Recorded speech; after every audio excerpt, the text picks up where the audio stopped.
Então, a exposição dos 4 artistas premiados, a partir de 2020, passaram a ser, né, não mais a exposição dos finalistas para ter a escolha do premiado, mas os 4 artistas já são os 4 artistas premiados. Acho que isso trouxe, né, para a exposição um certo vigor também. O artista já vem como um artista premiado, eles se misturam mais no trabalho. Esse ano não foi tão fácil misturar, porque tem trabalhos muito fechados neles mesmos, então não dava para interferir tanto. Mas a ideia é tentar mostrar o quanto, né, guardadas as diferenças de cada um, há algum tipo de convergência, de comunicação possível, né, nos trabalhos.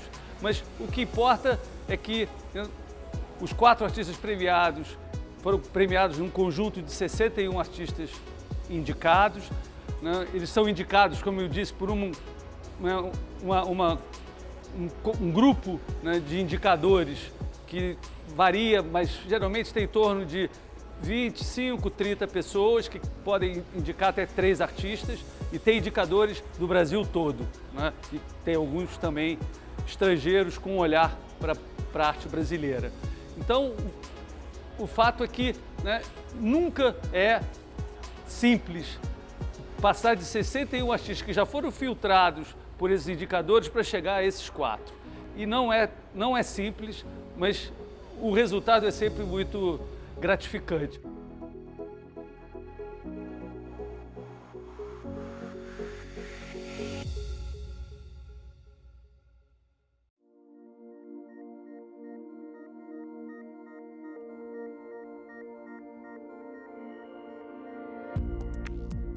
O que eu acho que é mais interessante é o fato dessa produção contemporânea, não obstante ela acontecer, né, no presente, ela traz uma temporalidade que vem, né, de muito tempo, né? E eu acho que o trabalho da Josi, que está aqui, a Josi está aqui do nosso lado, é esse trabalho que traz essa ancestralidade, que traz esse gesto, né, que vem, né, no corpo, entranhado no corpo, no caso principalmente, né, numa sociedade como a nossa, no corpo feminino, que tem a ver com essa artesania, né? Seja artesania, né, do barro, que vem do Vale do Jequitinhonha, seja artesania também do crochê, seja artesania né, do trabalho, né, com os pigmentos orgânicos, enfim, né, com o quarar a roupa. Eu gostei muito quando você falou do quarar reverso, né, porque o quarar é esse processo de branqueamento da roupa, e ela trabalha a partir dessa, digamos, técnica do quará, mas o quará reverso é para aproveitar a mancha, para se apropriar da mancha, para se apropriar dos pigmentos, e o pigmento orgânico, que ela vai falar melhor do que eu, que vem muito, né, da água do feijão.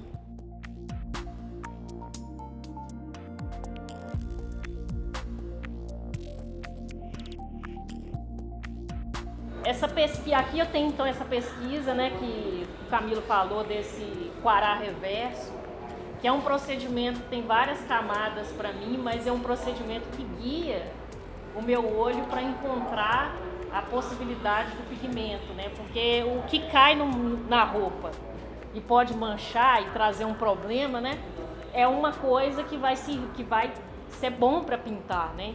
Então o olho, nesse procedimento do quará reverso, foi por aí que eu encontrei a potência das cores do feijão preto. Foi num vazar de uma sujeira na panela de pressão, no limiar ali de tampar, sabe? Escorreu uma linha azul e eu comecei a fazer esse procedimento de construir essa paleta a partir desse olho, que é um olho de sujeira, né? Se você pensar que foi a partir dessa localização. E esse quará reverso também, ele opera também no sentido de reverter esses apagamentos também dessas memórias, né? Então, assim, essa fervura que começa desse caldo vai sendo temperado na panela e chega aqui nessa conversa com essas iconografias, vai trazendo essas presenças aqui. E aqui a goma, por exemplo, nas peneiras ali, ela tá aí junto com o feijão aparecendo, né, no tule aí essa série aí é a série do que não passa, né? Então ficou ali impregnada ali também. Então a goma também tá aí junto com o feijão. E as cerâmicas também, porque o meu negócio é trançar mesmo, ficar trançando, né, os saberes que estão impregnados aqui. Então a cerâmica também, ela tem essa conversa, né? Porque existem técnicas da cerâmica que tem a ver com o tecer, e aqui esse trabalho está trançando o saber do crochê com o saber do barro, que são produções de fios também, né? Então, essa trançação de coisa aí mesmo, tá aí. Obrigada, Josi. Obrigado.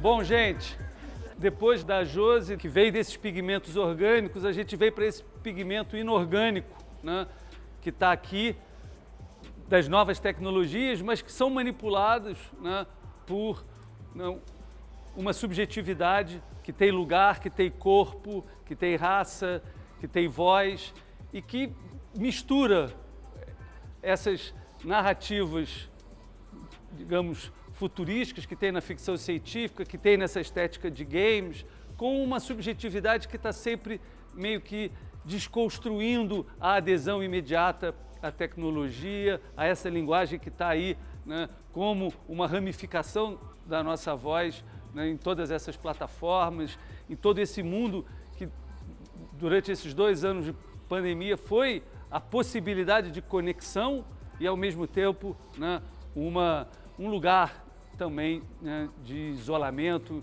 né, de clausura, né? Então, essa relação com a tecnologia, que é uma relação, digamos, meio fraturada, eu acho que está muito presente no trabalho da Vitória. Ela está o tempo inteiro trazendo essa reflexividade para dentro da funcionalidade.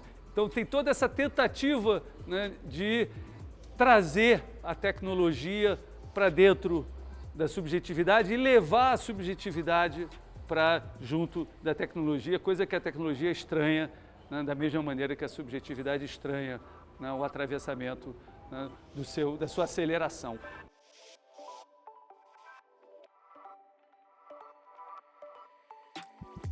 Esse trabalho que eu coloquei, aqui no espaço eu coloquei 2 trabalhos, na verdade. O texto se chama Espontaneidade Programada e esse trabalho, que é um filme, um curta, se chama @ilusão. E os 2 trabalhos eu fiz em um contexto bem inicial de pandemia, né? Quando a gente estava bem naquele momento de isolamento, o que vai acontecer, todo aquele desespero, né? Enfim, tanto um desespero de continuar uma comunicação online, de continuar se conectando com outras pessoas, mas um desespero da efemeridade também, né? Do quanto vale a vida, o quanto vale a nossa vida aqui, né? Porque a gente nunca sabe, enfim, o dia de amanhã. E a partir daí eu comecei a pensar muito essa ideia da repetição que a gente está condicionado de conteúdos digitais, né? Então, mesmo que a gente, enfim, siga ou acompanhe pessoas diferentes, os conteúdos são sempre os mesmos e tem uma certa exaustão, uma certa pressão para a gente manter esse ritmo, né, de repetição nas plataformas online e da forma que a gente se comunica com as outras pessoas. Então, toda essa padronização também do falar, do comportamento, do corpo, da estética, e que, de certa forma, fere a nossa subjetividade a todo momento e a gente nem percebe, assim. E eu sou do Rio, e aqui no Rio a gente tem uma repetição constante da violência policial contra corpos negros e tudo mais. E eu entrei nessa pira de pensar, tá, a gente está falando de repetição de conteúdos, mas uma parte da sociedade está presa num looping também mortífero, num looping de violência, assim. Então eu trouxe esses 2 pilares para o filme e comecei a refletir sobre a repetição. Então, o filme não é sobre dizer tá certo ou errado viver no online, até porque a gente está condicionado a isso, é muito maior do que a gente, mas é uma reflexão sobre esse looping que a gente está preso, seja subjetivamente, emocionalmente, psicologicamente ou até fisicamente, né? E aí no filme eu coloco um momento que eu digo, né, que o filme é em memória daqueles que não puderam apertar o shuffle, não puderam viver uma aleatoriedade e ficaram presos, né, seja no seu próprio looping e, enfim, na sua própria prisão, né. E aí tem uma parte do filme que eu falo, a gente tem que tomar um certo cuidado, né, enfim, não se esquece, acerte a sua postura. E que dita muito sobre como a máquina tem um poder sobre os nossos corpos, assim, inconscientemente a gente se submete àquilo, né, e a gente fica nessa postura submissa diante da máquina, assim. Esse texto ele surgiu num momento bem despretensioso, que eu estava ouvindo uma música no Spotify, assim, e aí ele me indicou uma música justamente que tinha uma temática muito parecida com o que eu estava pensando. E eu fiquei pensando sobre essa relação tão íntima que o algoritmo tem comigo para me indicar algo tão próximo, assim. Então essa brincadeira, né? Ele é tão próximo de mim que chega a ser meu amigo. Eu escrevo uma carta, que é uma mídia antiga, né? Que já está um pouco em desuso. E crio essas tensões, assim, entre novas mídias, mídias antigas e enfim, eu reflito sobre nossa responsabilidade também em permanecer nesses loopings aí. É isso. Obrigada.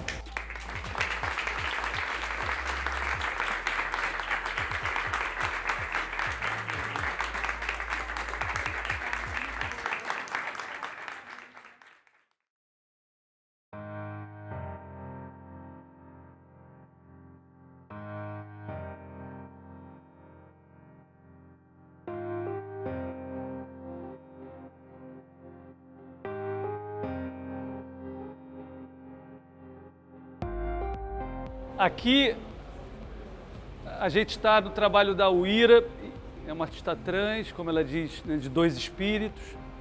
E aqui no trabalho da Uira é um ciborgue vegetal, digamos assim, né? É esse corpo que se torna árvore, que se torna planta, que vive dentro desse ambiente da floresta, né? É uma artista indígena, é uma ambientalista, portanto está buscando, né, uma outra representação para o humano, uma outra representação, né, para a floresta, para esse copertencimento entre corpo, artificialidade e a terra e o mundo, né, natural. Esse texto é um texto, acho que muito indicativo de todo esse trabalho, dessa pesquisa com o dossel das florestas, que é essa parte de cima, e esse mundo que fica meio que invisível, né, esse mundo, né, de pequenos pássaros, de pequenos insetos, de aves, né, de animais que vivem, né, no topo das florestas, e o céu que irrompe e que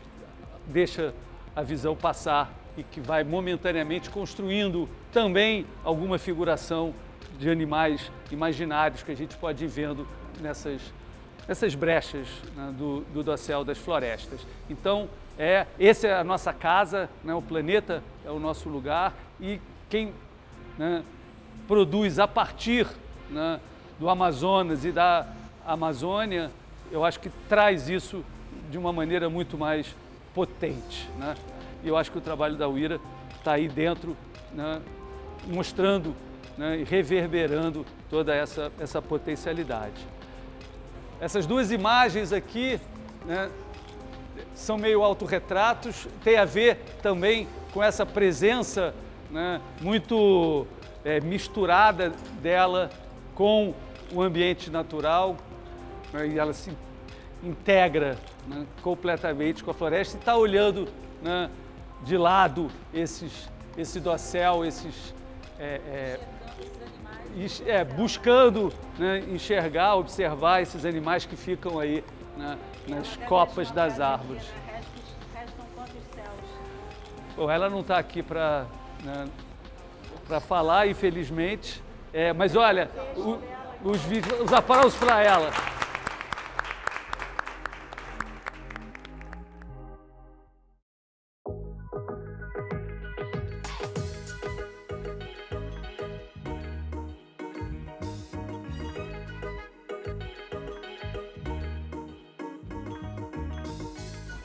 Por fim, né, estamos aqui nesse espaço do Coletivo Coletores. Ali fora tem também, né, o LED Truck deles, que vai circular também um pouco pela cidade, mas ali a circulação de pessoas traz também presente essas intervenções que eles, né, estão o tempo inteiro fazendo. Então, acho que é um trabalho que começa, né, na periferia de São Paulo, vou deixar eles falarem, e que tem a cidade, né, como eles dizem, não só como tema, mas como suporte, né? Então, toda a temática é essa temática da cidade, são os conflitos, né, inerentes à vida, né, numa megalópole como São Paulo, né, uma megalópole, né, marcada por todas as desigualdades e todos os conflitos brasileiros, mas que, né, ao fim e ao cabo, ao atravessar e ao comunicar esses territórios, Não obstante as fraturas e os conflitos, a gente vê também horizontes, né,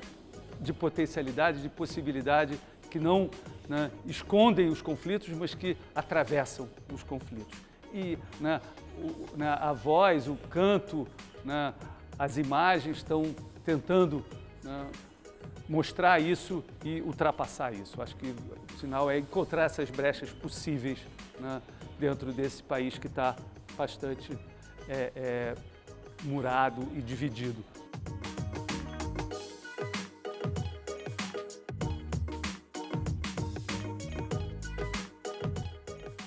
A ideia do coletivo é justamente desse coletivo que nasce na margem, né, na zona leste de São Paulo, e ele nasce em meio a esse lugar mesmo de conflito, esse lugar de relações muito cindidas, de relações que são muito conflituosas no sentido social, político, né, toda uma relação de espaço, de disputa de espaço, ou seja, de uma relação que você nota, por exemplo, quando você caminha para o centro, os grandes espaços e os pequenos espaços, a redução do espaço. Então o coletivo, desde o princípio, ele pensa muito essa ideia de ocupar a cidade, de ocupar os lugares que a gente vivenciou, que a gente vivencia, e pensar nas relações que esses espaços podem nos dar, né? Ou seja, que eles podem nos oferecer.